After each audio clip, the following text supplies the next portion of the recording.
listening to the Marketing Happy Hour podcast, where we discuss career and industry insights with our peers in marketing. We're here to talk about it all, like the ups and downs of working in social media, how to build authentic relationships in the influencer and PR space, managing a 9-to-5 and a side hustle at the same time, how to be productive in your life and career without losing your sanity, and more. Ultimately, we're here to build a community with you because we're all trying to navigate the world of marketing together. Are you ready? Grab your favorite drink and join your hosts, Cassie and Erica, for this week's episode.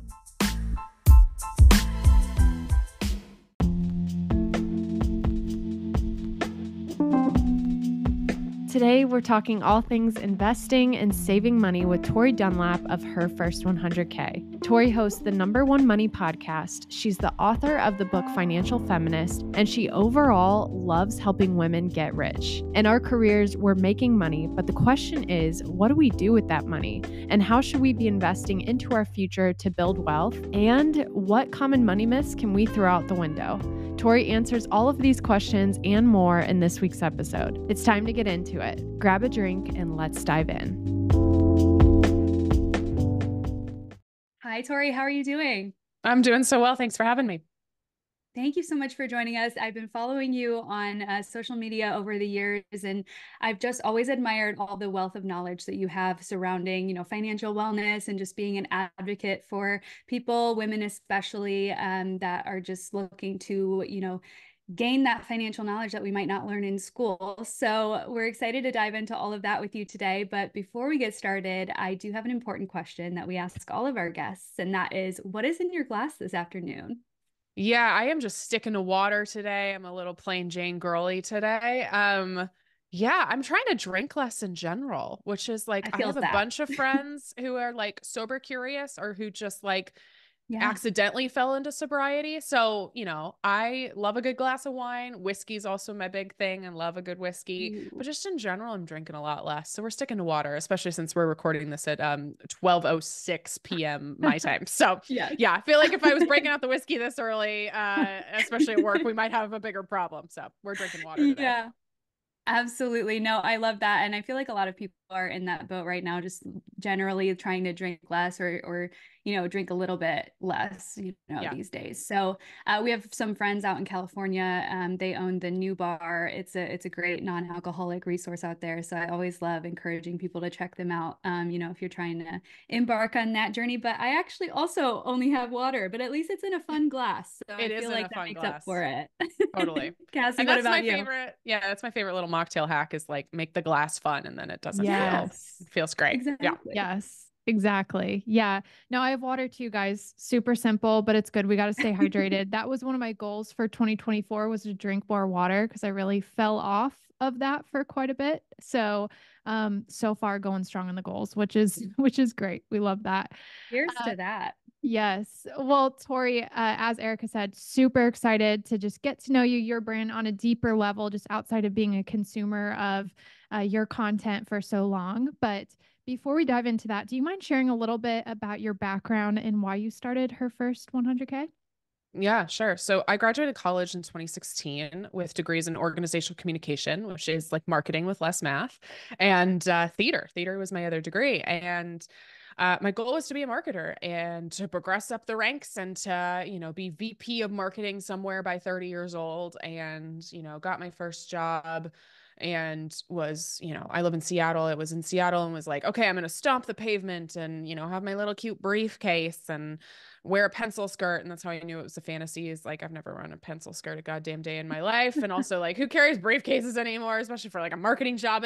But like, I just had this I'm still ambitious, of course, but like this specific ambition that I think a lot of women, especially in their early 20s have, which is like, I'm going to be a corporate girly and rise up the ranks and work really hard. And I got into my first job and the rose-colored goggles came off pretty fast. It was a very misogynistic work environment. There weren't very many women in leadership. It was just extremely like toxic masculinity.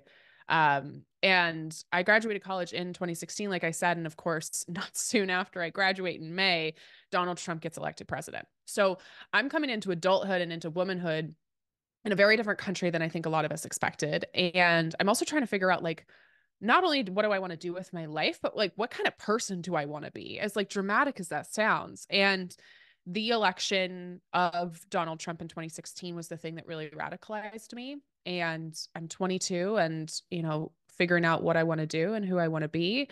And around that time, I realized that I'm the friend all of my friends are coming to for advice and guidance about money. And I'm also realizing that when I have money, I have options. I have the ability to quit a toxic situation I don't want to be in anymore. I have the ability to start a business or to donate to causes I believe in, or to take a well-deserved restful vacation or a break from working altogether. And so, I start doing more research, start having more conversations, but also start having more direct life experience of, oh, when I have money, and I'm not talking Jeff Bezos money, I'm just talking like a 6-month emergency fund, I have the ability to put myself in situations that I really want to be in. And I was like, oh, this is it. Like, this is the thing that unlocks everything. And I don't think we have any sort of equality for any marginalized group until we have that financial equality. And so I started educating women about money on the side of my 9 to 5 in marketing. So I was running social media for a company in-house, and then was slowly starting to grow her first 100K on the side. In 2019, part of the her first 100K journey was me trying to save 100K at 25. That was like the first thing we were really known for. And I successfully hit that goal in September, went to Italy to celebrate, got the call for Good Morning America in a pub in London, and came home, did the interview, and quit my job 3 weeks later to run my business full time. And since then, we have 4 million followers all throughout the globe. We have the #1 business podcast for women in the world called Financial Feminist. We have a New York Times bestselling book also called Financial Feminist. And we change women's lives every day. We help them save money, pay off debt, start investing, feel financially confident. And that confidence not only shows up in every aspect of their lives beyond money, but also starts changing the world truly. I think when we put money into women's hands, the entire world starts to change. So my goal is to give women actionable resources to better their money as a form of protest against a system that has constantly disenfranchised us.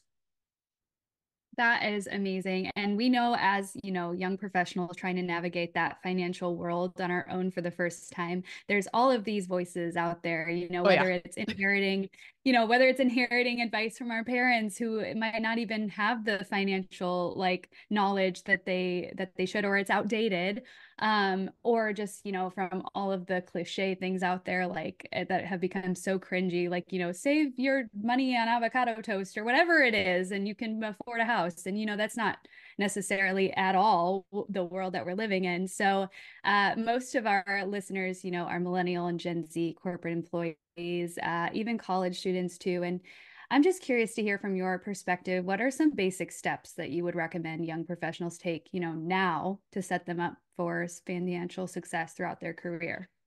Yeah, I mean, there's a bunch. We obviously have a book and podcast that outline every single step. I would stick to, let's talk about just 3 first. One is that as you're progressing in your career, if you are not negotiating your salary every single time you change jobs, you are being undercompensated. And we actually know from statistics that women on average lose $1 million over the course of their lifetime when they don't negotiate. Because we're talking about a couple things, right? We're not just talking about the 5 or 10K more, or even more than that at the moment you negotiate, but we're also talking about the power of compound interest, right? If you were to invest part of that money, if you were to think more strategically about using that money in a more powerful way, right, you're going to make more money. And we're also looking at your career trajectory. If you start your career at $50,000 as opposed to negotiating your salary and you hit $55,000, well, your next job in, let's say, 3 years, the $55,000 girl or person is going to be making 65 or 70. And the person who didn't negotiate their salary is making, 60, right? And you can see how this goes for your entire length of your career. So the first thing is that we need to be negotiating our salary. We need to be advocating for our worth. And job hopping is also not a bad thing. I need you to hear me. One of the things that you were talking about narratives before that hold you back. One of the narratives is that job hopping is unprofessional. That's just not true, especially post-COVID, or as we've moved through the pandemic. I have so many friends, and I did this myself. I didn't stay in a job more than 2 years. And I felt like that was a really powerful way to make sure that I wasn't getting undercompensated, because you have more negotiation power when you first start a job than you ever will, even if you're the most loyal employee they've ever seen. So always be thinking about negotiating your salary. And if the situation's no longer serving you, it's time to see what other options there are. So that's the first thing. Second thing is that when you are making a salary, we want to not only strategically think about saving it, but making this the easiest way to save. And that is automating your savings. We talk about this more in chapter 3 of my book, Financial Feminist, but it's literally setting up an automatic transfer from either your checking account to your savings account, whether that's, twice a month, once a month. It can be a small amount of money. If all you've got is $20 right now, that's great. You're building your savings habit. It's happening on autopilot without you even having to think about it, right? The other thing you can do is a lot of places, especially more corporate jobs, will offer the ability for you to just set up that transfer in your payroll platform at work. So you can say, okay, I want 10% of every paycheck going into this account automatically.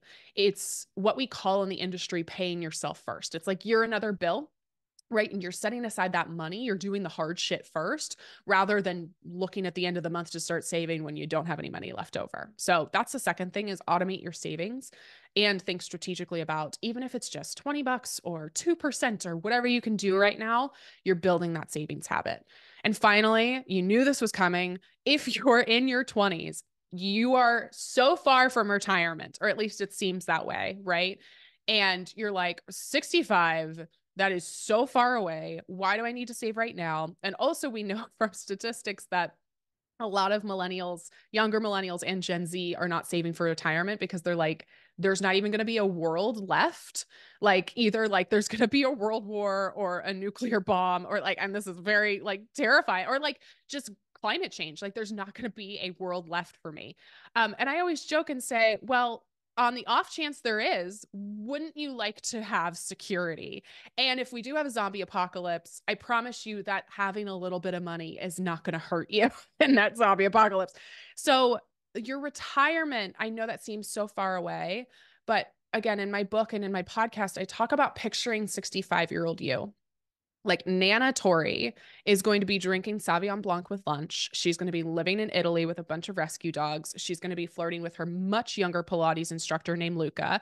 And like, that's her life. And I can't give her that life. She can't have that kick-ass life unless, 25, 27, 29-year-old me does a little bit of heavy lifting. And you will spend the money, right? It's not like you're saving it for something that's arbitrary. You will spend this money eventually, and you're going to spend it on 65 cute little grandma or grandparent you, right?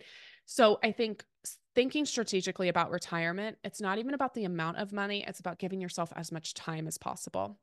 So if your employer has not only a 401k plan, some of my employers didn't, that is a huge benefit, just having a plan in and of itself. But also if your employer offers a 401k match, that is absolutely crucial. What is that? If your employer offers to, give you 3%, that means if you contribute 3% of your salary, your employer is going to match you at 3%, meaning that they just doubled your money with you only doing half the work. So as we're looking at potential new jobs, right, or things that are a good fit, that's a great thing to look for as part of your total compensation package.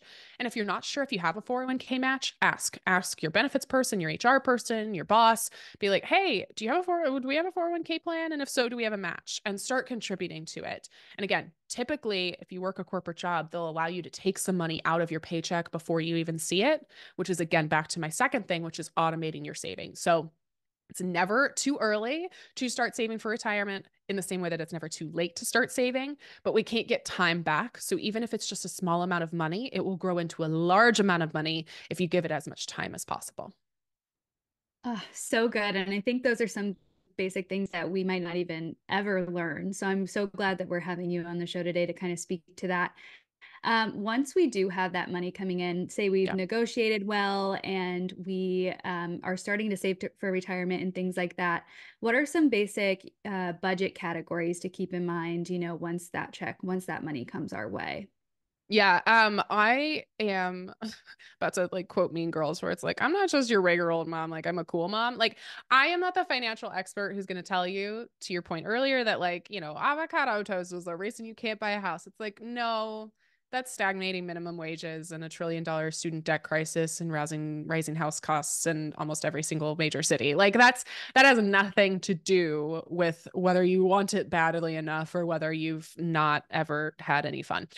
Same thing with coffee, same thing with all of the things that get shamed. The most interesting part of the research for my book, and it was both, things that I had experienced personally, and she took that personally, but also like things that, I had talked with other friends about, was like the interesting thing about like budgets or spending, right? Is that we hear the word frivolous a lot when it comes to spending, right? We hear, oh, you're just frivolously spending, and that's why you can't get financially ahead. The word frivolous is used as a derogatory term, and it's only for women spending or innately feminine spending, right? Frivolous, and I'm putting that in quotes, is the latte, the manicure, the blowout at a salon, the designer purse. It's never NFL season tickets. It's never golf clubs. It's never power tools or video games, right? So we are automatically shamed for our spending, and we're told that that's the reason we're not rich, when really that's just statistically, financially, mathematically not true. But it's also like, that's not the way I want you to live life. Like, I don't want you depriving yourself. 99% of diets don't work, because the more you tell me I can't have fried chicken, the more I want fried chicken. And that's not a willpower thing. That's like literal psychology, right? So this idea that like the reason you're not rich is because you buy a lot, like that's just bullshit. So that's the first thing. The second thing about budgeting is that it's gotten a bad rep. We hear the word budget and we want to vomit, right? Because we associate budgeting with deprivation or with restriction. We think, oh, my budget is the reason I can't have any fun, right? And the metaphor I talk about in the book is it's like a gas gauge in your car, right? If you're about to get in your car and go drive, if I'm in Seattle, I'm trying to figure out, can I get to the grocery store or can I go all the way to Canada, right? But if I don't have a gas gauge, I have no idea how far I can get, what I can do. And also, I'm not going to enjoy the drive because I'm so panicked of like, am I about to just break down in the middle of the highway? Not having a budget doesn't mean you can't drive your car.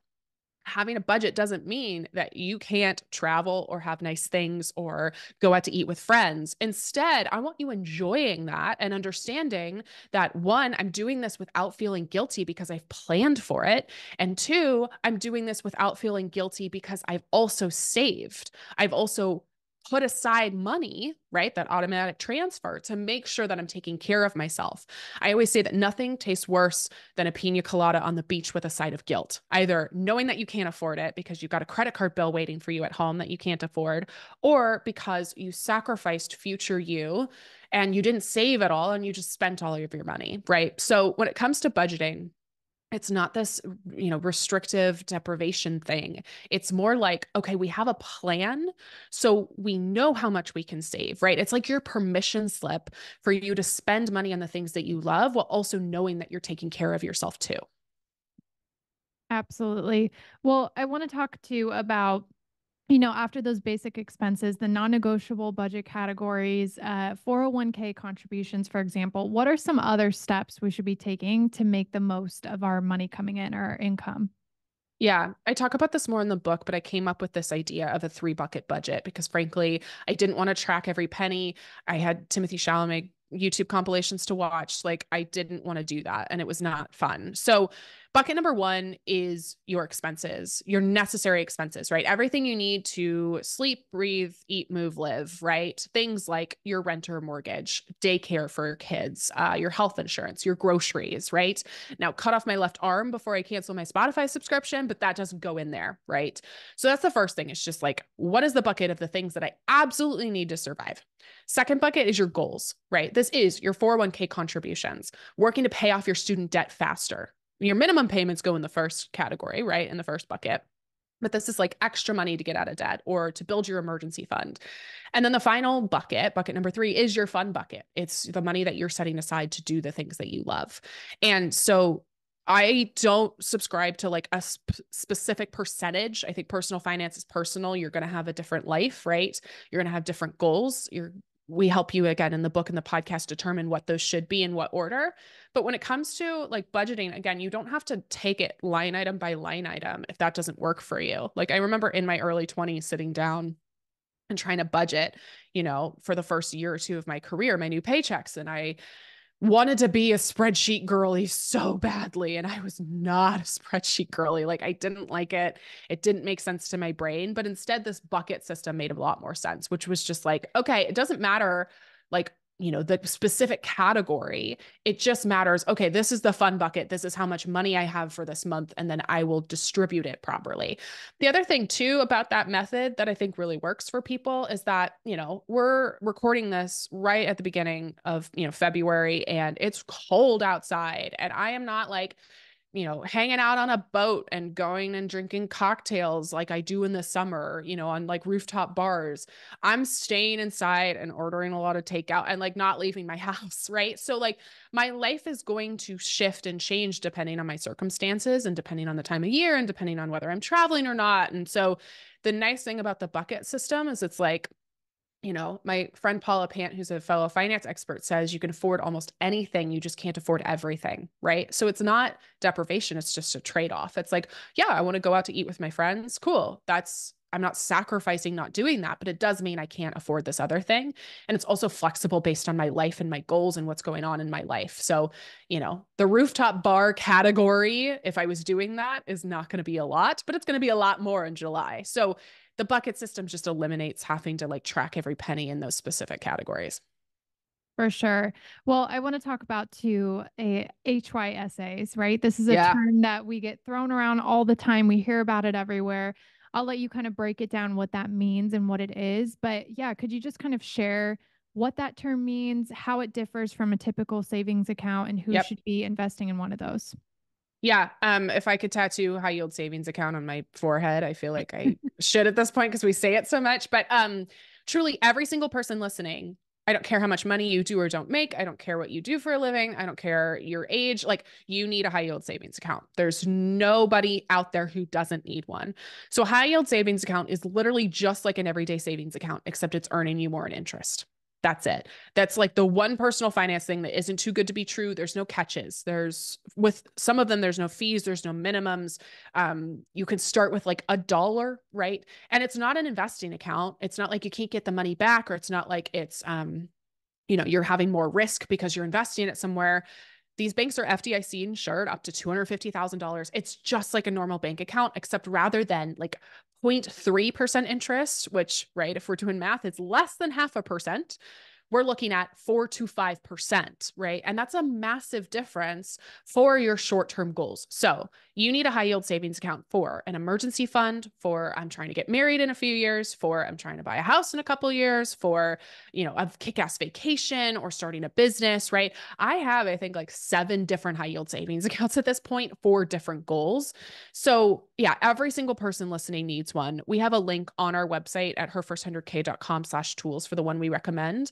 But yeah, the reason we talk about them so much is they're literally the easiest thing you can do to immediately make more money and allow your money to work harder for you, especially for the money that's, again, just going to sit there, right? Your emergency fund needs to just sit there. It's what it's there for. It's a break in case of an emergency, right?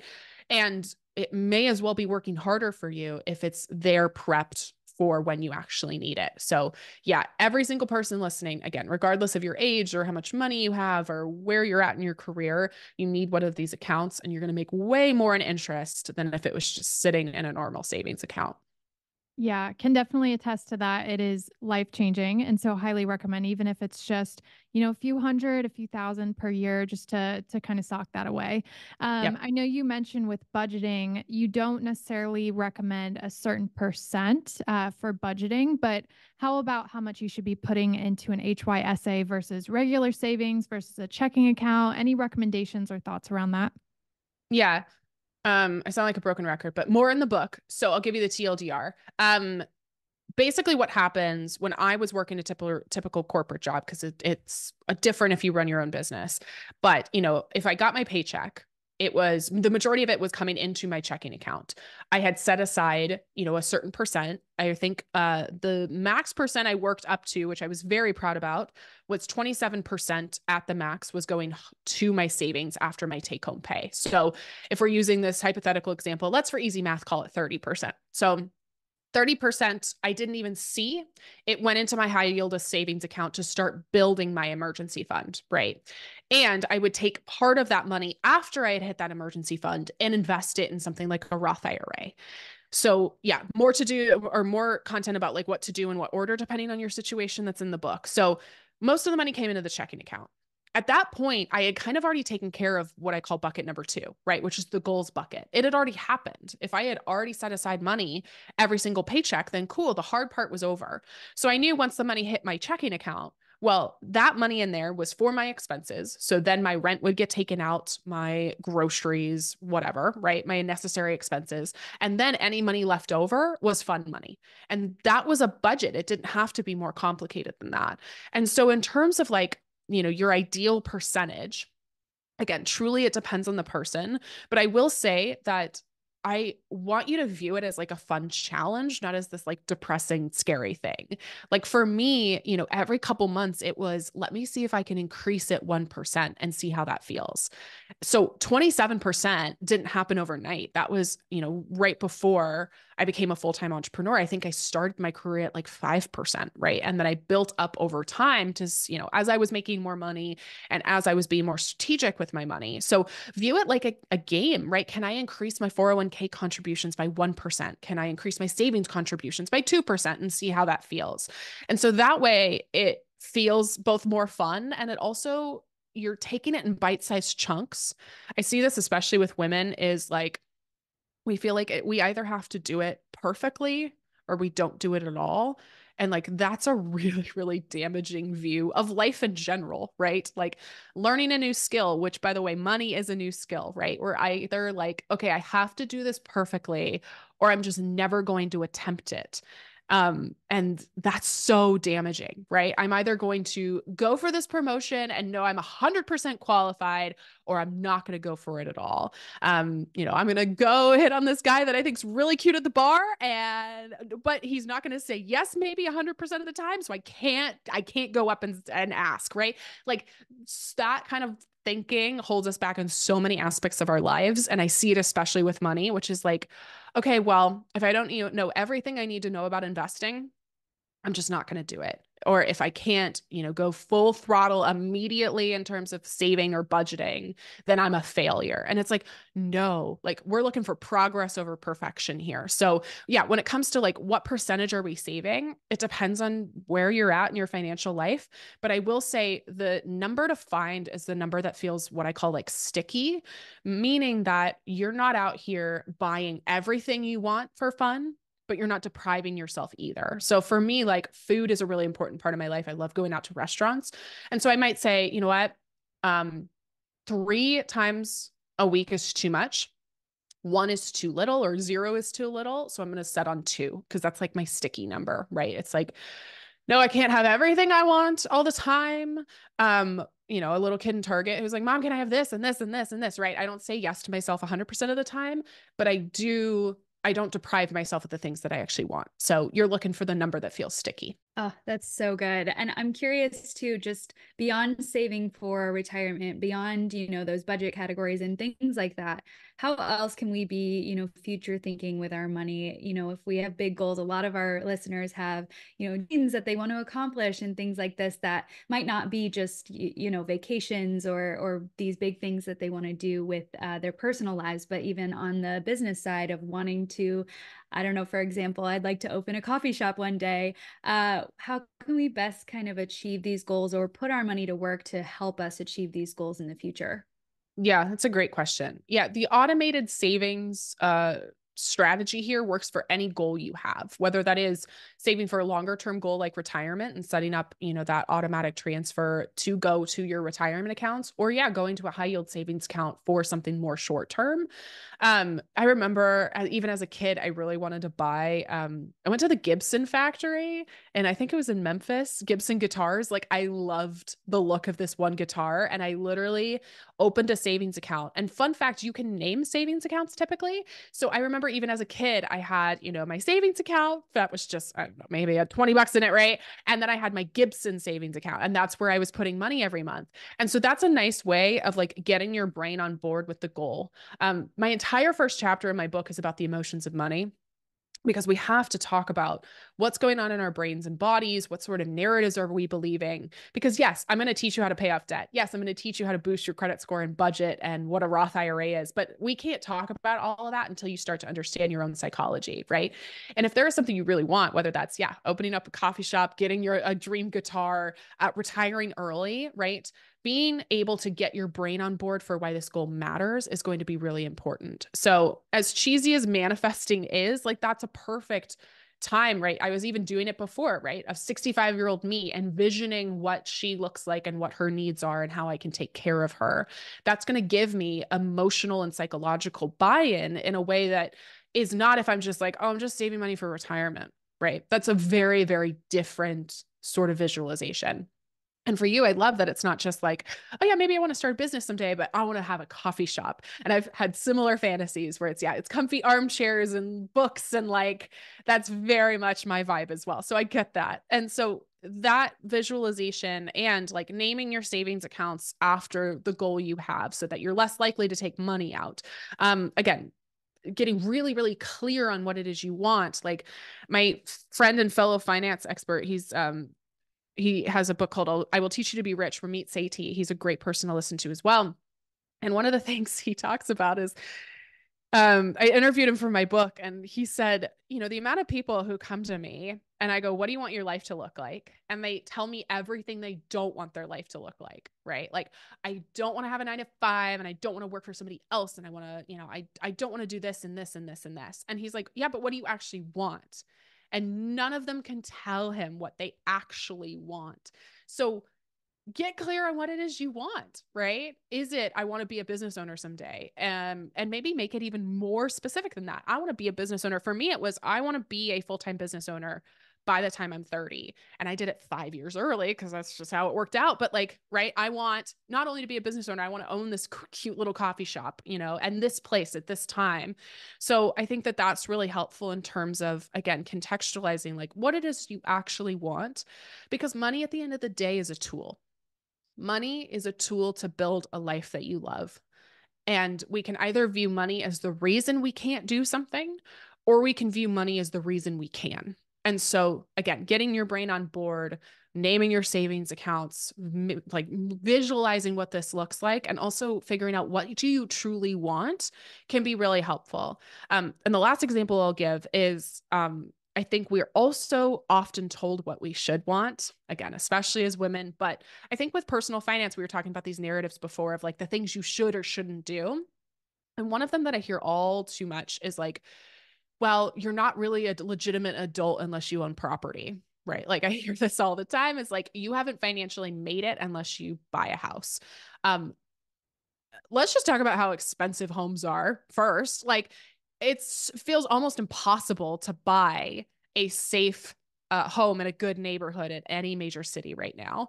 And I am a multimillionaire who still rents. Like, I could buy property if I wanted to, but it doesn't fit where I'm at in my life right now. I like renting. I like the ability to call somebody else and have somebody handle a pipe bursting at 2 a.m. And like, you have to investigate the narratives that are continually being told to you about money. And one of those is, well, everybody should be a property owner, and that if you're renting, you're throwing away money. And one, that's just not true. And two, it's like, I'm paying for the convenience of this.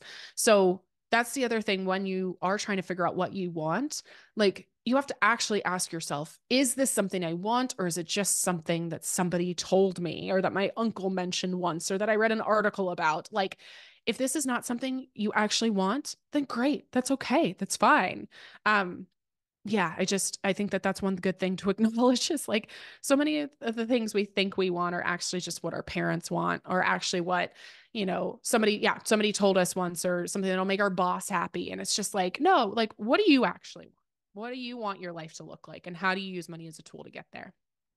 Yeah, for sure. I think imposter syndrome definitely does not help in this Oh, big area time. too. So much comparison. We see what people have on social, feel like we have to have that. Yep.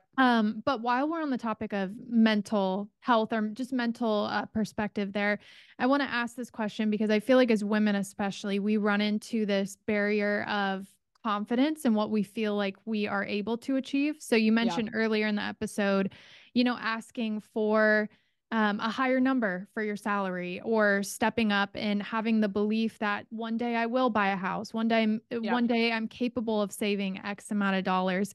I think a lot of times we stop ourselves from believing that. And I think that's just normal for all women. So do you have any encouragement or tips or words of wisdom around that of just building confidence that I can achieve these financial goals that I have for myself? Yeah. One of the things that just hit me the hardest when I was doing research for the book was, I'm going to use the gender binary here as a quick explanation, but is the tools we give boys versus girls growing up.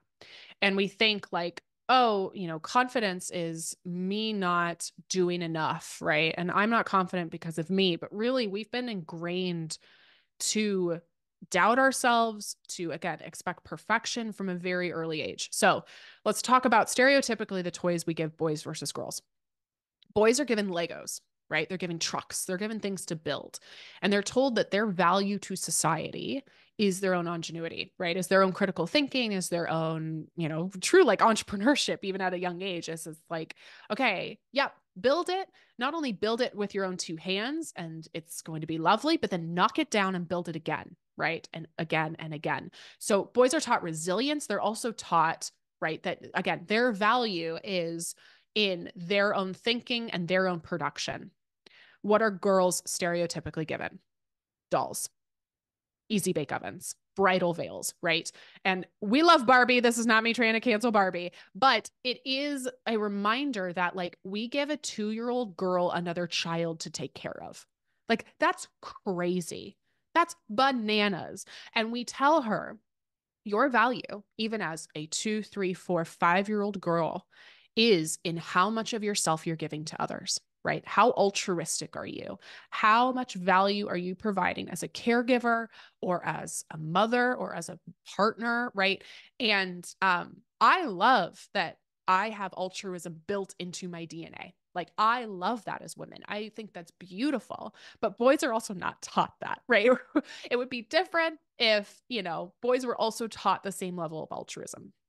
So then what happens when we start to grow our own confidence, right? And we see this in grade school, we see this with studies, is that, girls start showing up as the biggest version of themselves when they're 7, 8, 9, and something happens. This switch flips where they're then told to doubt themselves. And they're then told, you know what, you're not really good at math. Right? You're not really good at math. Try English instead. Right? And again, I was an English kid. There's nothing wrong with that, but it's the narratives that we're told, right? And that we're taught. We're taught to doubt ourselves, right? We're called bossy immediately when we're leaders, right? When we're girls who have opinions, we're told we're bossy. And so then when we get to middle school and high school and beyond, we start to fully doubt our own worth and our own capability. And the funny thing is that if we do get that back, if we do start feeling more confident and we start showing up and asking for what we're worth and showing up as the fullest versions of ourselves in our relationships and in our careers, is the patriarchy gets scared. Because really that's what this is the patriarchy's attempt to control you and to make you conform, right? And so if the patriarchy discovers that, oh, she's asking for more money, what does the patriarchy do? Well, you should just be grateful for what you have, right? That's the response. Because they realize that when you have money, when you have power, you're no longer controllable. And so they try to make you controllable again by reminding you, hey, you should be playing small. You're taking up too much space. And then they weaponize that altruism and they say, well, you should just be grateful. You should just be grateful you have a job, right? Or you should be donating more, right? And there's nothing wrong with donating, but that is the default narrative for women, is like when you do have success, when you do progress in your financial life, that altruism that we were taught sneaks back up as a weapon. The weaponization of altruism happens. So this is my long way of saying that if you don't feel confident, this is not a you issue. This has been ingrained in you since your birth, right? Since the dawn of your time. And when it comes to confidence, I truly believe that this is a self-worth issue. If you think you're worthy, you show up confident in every aspect of your life. If I think I'm worthy of love and a safe, healthy relationship, I'm going to show up on dates differently, right? I'm going to show up on dates more confident because I will not accept treatment that doesn't see me as the fullest version of myself. If I believe myself worthy of a fruitful career that compensates me fairly, I'm going to show up in these spaces, not in a condescending way, not in a, cocky way, but I'm going to show up as the fullest version of myself that knows their worth. And I'm not going to accept opportunities that don't, right? And the fucking coolest thing about having money is you don't have to tolerate situations that don't see your full worth, right? We know, unfortunately, that 99% of abusive relationships have some sort of financial abuse because that's control. Money is control. And if I have money, I'm able to leave that toxic or abusive or financially abusive partner, right? I'm able to leave that job that hasn't promoted me in 6 years. I'm able to leave that situation that I don't want to be in because I'm able to put myself in situations where I can be the most powerful version of myself. So when it comes to confidence in general, one, let yourself off the hook. Like this has been ingrained in you for a very long time. The second thing is that you're constantly going to have to battle every step of the way people or systems who are demanding you conform, right? I'm a multi-millionaire. We have all of these business accolades. I'm a Forbes 30 under 30, all of these things. And I still get told, I'm not kidding, every single day, something like, you know what, people would like you a lot more if basically you just shut up. Like if you didn't talk about money, if you didn't show up in this space, right? And I get told that every single day. So even when we think, oh, we'll get to a point where, society won't do this to me anymore. It's the patriarchy realizing that you're no longer controllable.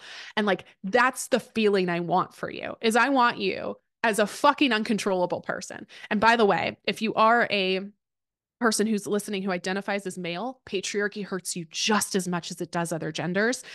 Your demand to conform is your demand to provide and to be a quote unquote man, whatever that means, right? So when I talk about patriarchy, I'm not speaking about men. I'm speaking about the systems that have been established to, again, make you conform. So I think confidence is 100% a self-worth issue. And when you show up as the most full version of yourself, it's not going to be easy ever, but it's going to be necessary in order for you to progress in every aspect of your life in the fullest version. Oh, so good. And Tori, this has been so encouraging and just full of insight. I cannot wait to share it with everybody, but we have to ask you where everyone can find you, follow along with what you're up to, her first 100K. Where can we grab your book, Financial Feminist, and all of that good stuff? Yep, you got it. Herfirst100k.com is where we have all of our resources and tools. Financial Feminist is the name of the book and podcast, and they're available wherever you read books and wherever you listen to podcasts. So yeah, would love to see you there and would love to hear what you took away from the interview.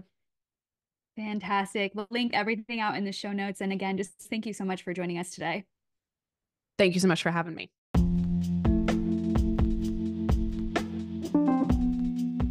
Thank you so much for listening to this episode of the Marketing Happy Hour podcast.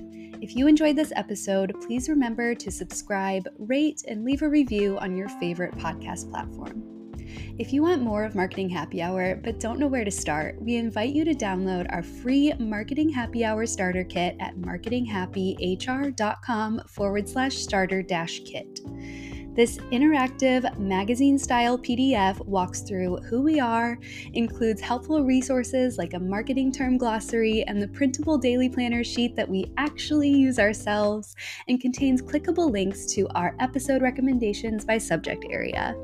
Not to mention all the fun extras like a quiz, the link to our Marketing Happy Hour Insiders Facebook group, a word search, a playlist, a goal-setting guide, content inspo by month, and more. It's our hope that you'll dive into this resource and walk away more confident in your career journey with a group of industry pals that you can lean on for advice and support. Snag your free starter kit today at marketinghappyhr.com/starter-kit for all of the info you need to become a Marketing Happy Hour insider.